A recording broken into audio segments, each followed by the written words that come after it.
Good morning, guys. It is Wednesday, September 30th, 2020. And what you are going to be doing at home today is finishing those body paragraphs and checking your citations to make sure you have done those properly.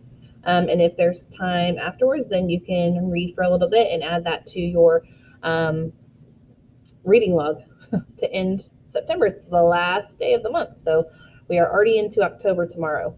Your objective for today is you can complete body paragraphs for your informative essay and then properly cite your evidence. So we've been working on this the last few days, and it's your job now to go through your body paragraphs and tweak them and make them as good as you possibly can so that you're ready to move on to introductions tomorrow.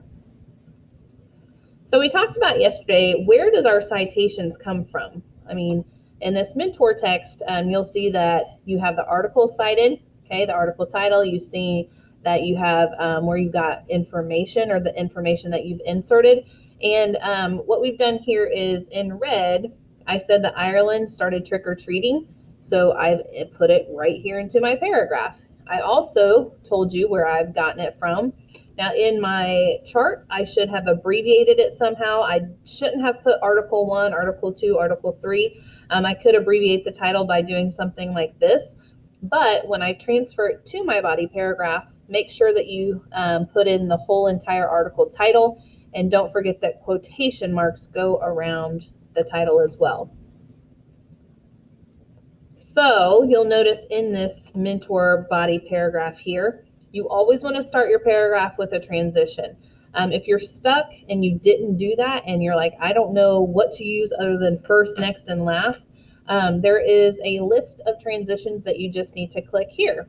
And that will come up and it will give you some ideas on what kind of transitions to use and how to use them. So if it's in addition to something, you use these. If you're trying to contrast something, you use these, summarize, like you can read through these yourself, but it also separates them into how to use them properly, because not every transition, you can't just randomly pick one and it automatically fit. It has to make your essay flow. So use this transition form to start off your body paragraphs, okay? And you want them to be different. You don't want to always start with, okay? Because it wouldn't make any sense in your second body paragraph or your third. So transition is where you start. Topic sentence, okay? This comes from your thesis. Halloween actually began in Ireland. You'll notice that my very first thing I wanted to talk about in my thesis was Ireland. So your topic sentence lets me know what this paragraph's going to be about. And this particular one is going to be about the traditions in Ireland, obviously. You'll notice that as I get into it, I am citing my text evidence, okay? So don't forget to give me the article titles. I'm going to read through this first one to show you an example. It says, the article Halloween 2020 says that Halloween tradition began with the festival of the Samhain, a time when the Irish believed, and here I'm quoting again because this came from the article, the boundary between the worlds of the living and the dead became blurred. So I took that from an article, but now I have to explain what that means. So my next sentence after the citation is an explanation.